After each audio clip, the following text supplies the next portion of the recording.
गजानंद गणपति महाराज की जय। मुक्तिबोध परिवार में आप सभी का स्वागत है।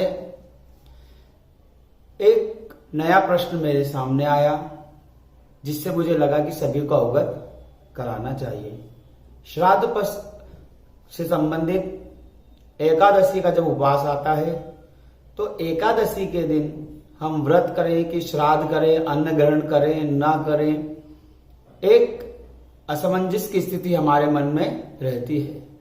कोई कहते हैं श्राद्ध करना चाहिए, कोई कहते हैं श्राद्ध नहीं करना चाहिए। तो इसमें क्या मत है, यह प्रश्न उठा। तो मैंने विद्वान पुरुषों से, अपने गुरुजनों से इस विषय में थोड़ी सी चर्चा की, जिसमें सभी का सार मैंने 3 बिंदुओं में निकाला। कि पहला, कि इस एकादशी के श्राद्ध में सबके मतांतर अलग अलग हैं, मतलब सबके अपने अपने विचार हैं और सभी के विचारों का हमें सम्मान भी करना चाहिए। तो इसमें हो सकता है कि आप मेरे विचारों से सहमत ना हो, लेकिन मैं सभी के विचारों का सार आपके सामने सम्मुख रखूंगा, क्योंकि हर चीज पे अलग अलग पुराणों के मतांतर होते हैं।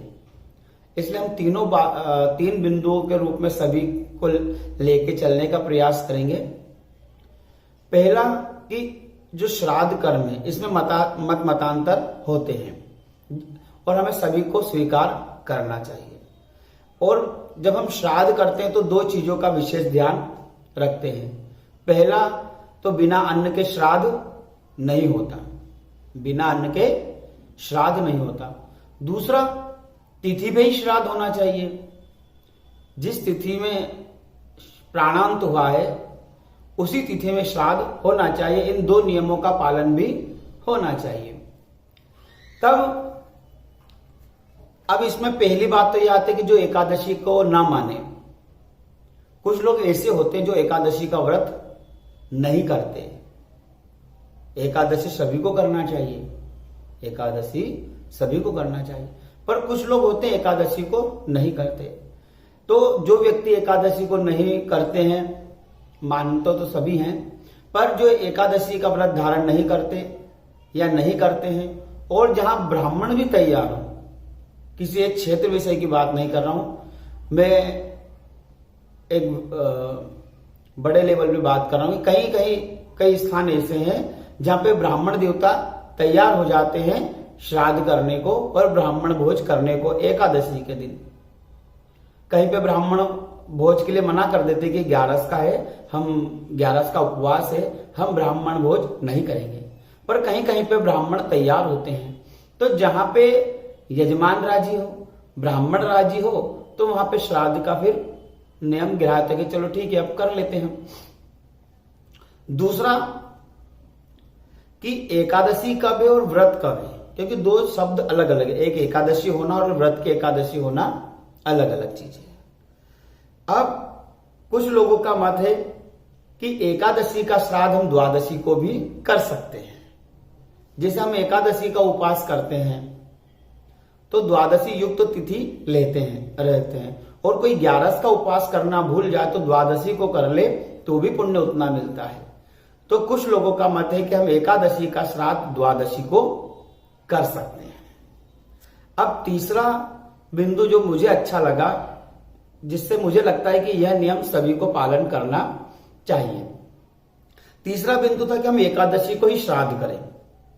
हमें श्राद्ध तो उसी तिथि को करना चाहिए, तो एकादशी के ही दिन हमें श्राद्ध करना चाहिए। अब दूसरा है कि अन्न का, बिना अन्न के भोग को नहीं लगता, तो हम अन्न कितना बनाएं, केवल पूजा निमित्त बनाइए, मेरा निजी मत है कि पूजा निमित्त बनाएं। अब देखिए, अन्न को हम पितरों को देंगे तो मनुष्यों के लिए नियम अलग होगा। पितृ तो देवता के तुल्य हो गए हैं, पितृ मनुष्य नहीं रहे, पितृ तो देवता हो गए हैं। तो देवताओं को अन्न का भोग हम पूजा पाठ में केवल श्राद्ध के निमित्त कह रहा हूं। पिंडदान में जो चावल के पिंड बनते हैं उसमें केवल पूजा के निमित्त हम कर सकते हैं। अब दूसरी रही बात ब्राह्मण भोज, तो उस दिन ब्राह्मण को भोज ना कराए केवल फलाहार कराएं और गाय को भी फलाहार कराएं। उस दिन हम अन्न का उपयोग दान में ना करें। एकादशी के दिन केवल पूजन करें, श्राद्ध करें, तर्पण करें, पर द्वादशी के दिन एकादशी को फलाहार करा दे ब्राह्मण देवता को और द्वादशी के दिन हम ब्राह्मण भोज करें, यथाशक्ति दान दक्षिणा दें, पितृदेवता को प्रसन्न करते हैं। तो उम्मीद करता हूं कि आपको यह मेरा वीडियो पसंद आया होगा और ज्यादा विस्तृत से मैंने समझाया नहीं, क्योंकि ज्यादा विस्तार से समझाने में कई प्रकार के तर्क वितर्क जिज्ञासाएं व्यक्ति के मन में उत्पन्न होने लगती हैं। इसलिए मैंने 3 बिंदु में तीनों मत रखने का प्रयास करा। आप अपने कुल पुरोहित से जानकारी लें, देश काल परिस्थिति के अनुसार ब्राह्मण जो कहे उसका पालन करें और इन मतों को भी ध्यान में रखें, तो आपको एक नया मार्गदर्शन या थोड़े पुण्य का और अर्जन होगा। बोलिए गजानंद गणपति महाराज की जय।